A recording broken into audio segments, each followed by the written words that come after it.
for my garbage person of the week, first I need to set it up because you need to understand that there's a high school sophomore, Evelyn Gonzales, who won a costume to do a mural for the Grant Middle School Health Center, and she did. You can actually see a picture of it right here. There's anthropomorphic animal doctors and students of a number of different races and different little artistic flourishes and things like that. And as a result of that mural, people have lost their GD mind. And so my garbage person of the week will be multiple persons. It's all of the insane parents that look at that mural and think that they are entering the end times as foretold by the Bible. Here are some things that were said about that at a public discussion. It's discrimination against Christian beliefs. It's hate material.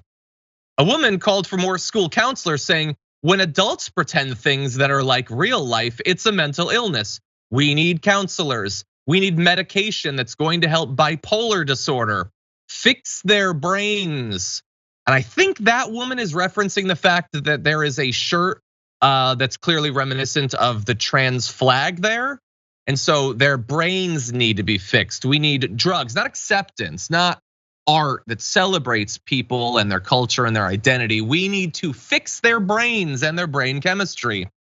Now, the artist, Evelyn Gonzales, had to say, I put my artwork up there to make people feel welcomed. Responding to accusations that she was doing the work of Beelzebub, she said, that's not what I'm a part of. That's not what I'm trying to put out there.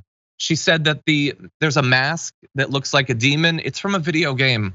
There's a painted hand. It's not satanic. It's a Latino symbol of protection. She ended up fleeing the meeting in tears, driven away by insane, bigoted, conspiracist parents that were there. After she left, after this high school sophomore was driven from a school board meeting in tears, another woman stood up to say, I feel that she did a really good job finding excuses to defend the things she put on. None of us are that stupid. I would disagree with that. I think that there's quite a few parents that are quite stupid and quite gullible, and they will believe literally anything they read online, even if it results in them looking at just a piece of art that a student made and seeing the workings of Satan. Jessica, what do you think? You know, I'm not a person who's a big fan of electoral politics in the country right now, but what's happening is the right wing is throwing a lot of money into school boards. And these are people who have a direct say over what your children are taught and what happens in schools. So even if you only cast your vote in the school board race, vote in your school board races. Yeah, 100%.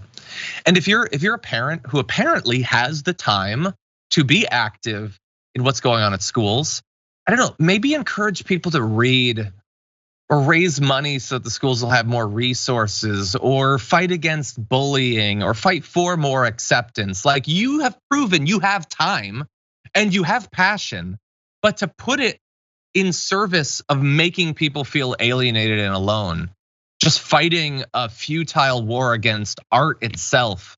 What a pointless garbage use of your time. So that's my garbage person of the week. But most importantly of all, every week we ask all of you watching to choose your community garbage person of the week. And this week, 57,000 of you voted. And here are your top 5. Coming in at number 5 with 1% of the vote is JD Vance for his abysmal performance in the Senate debate that started this week.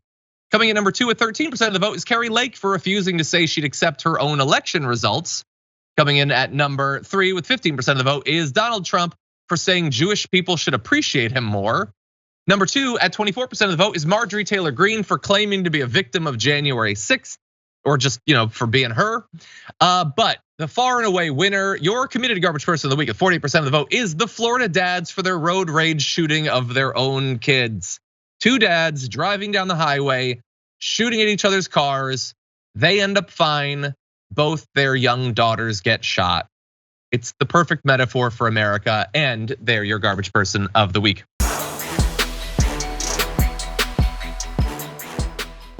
For more political news breakdowns, interviews, stories of activism, and me trying my hardest to care about the occasional big celebrity news story, subscribe to our YouTube channel at youtube.com/The Damage Report. And you can ring the bell wherever it is so you don't miss anything.